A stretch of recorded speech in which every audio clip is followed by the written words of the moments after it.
ברוכים הבאים לנושא פרי. אני עוזר לזוגות עסוקים לשפר את איכות חייהם, למצוא איזון נכון, משמעות ושמחה בחייהם הזוגיים והמשפחתיים.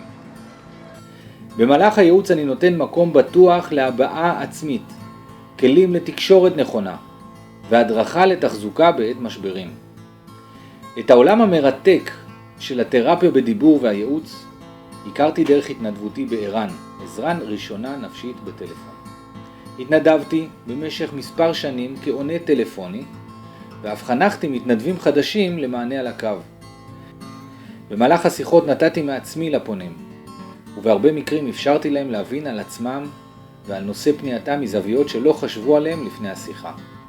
בשלב מסוים הרגשתי רצון עז להתקדם ולהמשיך לעזור לאנשים. והתחום שבחרתי בו הוא תחום הייעוץ הזוגי. תחום הייעוץ הזוגי הוא אולי התחום המאתגר ביותר, בעיקר בגלל רמת הציפיות הגבוהה שבין בני הזוג, ובגלל מורכבות האינטראקציה ביניהם, המכילה גם את כל אחד מבני הזוג כפרט, וגם את המערכת הזוגית בכללה.